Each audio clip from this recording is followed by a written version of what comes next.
Halo teman-teman, perkenalkan nama saya Patricia Helena Wensen dengan NIM 220611 020104. Saat ini saya akan memaparkan materi mengenai manajemen perubahan dengan judul Konsep Umum Manajemen Perubahan. Sebelum lanjut membahas tentang manajemen perubahan, kita perlu tahu apa sih manajemen perubahan itu. Jadi, konsep umum manajemen perubahan atau change management adalah pendekatan terstruktur yang digunakan untuk memastikan perubahan dalam suatu organisasi dapat diterapkan, dikelola, dan dipertahankan secara efektif. Tujuannya adalah untuk meminimalkan resistensi dan dampak negatif terhadap karyawan, proses, dan hasil organisasi. Berikut beberapa komponen utama dalam manajemen perubahan. Yang pertama, identifikasi kebutuhan perubahan. Menyadari adanya kebutuhan untuk berubah, misalnya karena perkembangan teknologi, tuntutan pasar, atau efisiensi operasional. Yang kedua, perencanaan perubahan.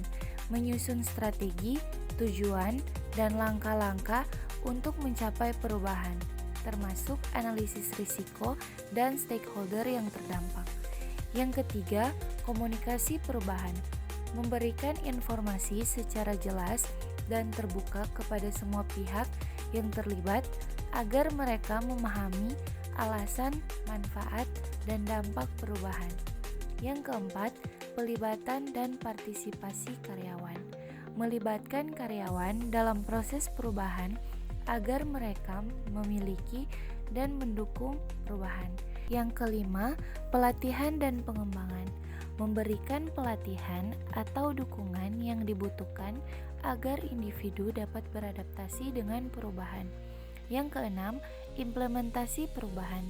Melaksanakan perubahan sesuai rencana secara bertahap atau menyeluruh, tergantung skala dan kompleksitas. Yang ketujuh, pemantauan dan evaluasi. Menilai efektivitas perubahan, mengatasi hambatan yang muncul, dan melakukan penyesuaian jika diperlukan. Yang kedelapan atau yang terakhir, yaitu penguatan dan pembudayaan. Menanamkan perubahan dalam budaya organisasi agar menjadi bagian dari kebiasaan kerja sehari-hari. Selanjutnya kita masuk ke tujuan. Yang pertama, meningkatkan efisiensi. Meningkatkan efisiensi dan produktivitas organisasi melalui perubahan yang efektif. Yang kedua, meningkatkan kualitas. Meningkatkan kualitas produk atau layanan melalui perubahan yang efektif. Yang ketiga, meningkatkan kepuasan pelanggan. Meningkatkan kepuasan pelanggan melalui perubahan yang efektif. Yang keempat, meningkatkan kompetensi. Meningkatkan kompetensi dan kemampuan organisasi melalui perubahan yang efektif. Selanjutnya kita masuk ke proses manajemen perubahan. Yang pertama, identifikasi kebutuhan perubahan. Mengidentifikasi kebutuhan perubahan dalam organisasi. Selanjutnya, analisis perubahan. Menganalisis perubahan yang diperlukan dan dampaknya pada organisasi. Yang ketiga, perencanaan perubahan. Merencanakan perubahan yang diperlukan dan mengembangkan strategi implementasi. Selanjutnya, implementasi perubahan. Mengimplementasikan perubahan yang diperlukan. Yang terakhir, evaluasi perubahan. Mengevaluasi keberhasilan perubahan dan membuat penyesuaian yang diperlukan.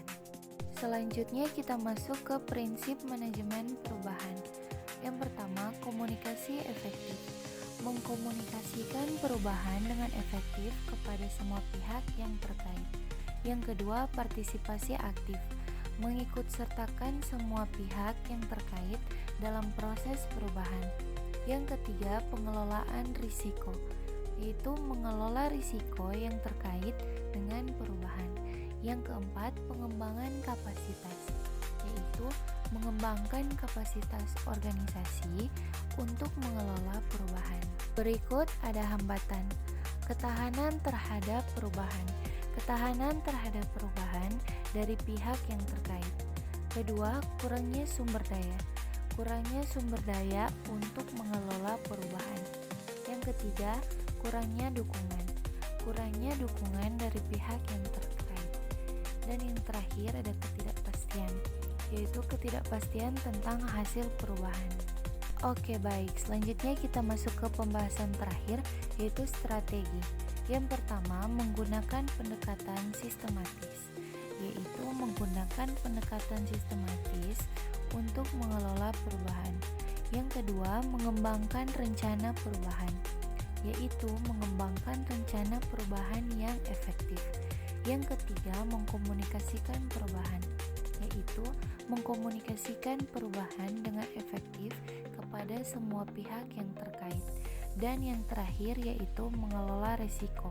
Mengelola risiko yang terkait dengan perubahan.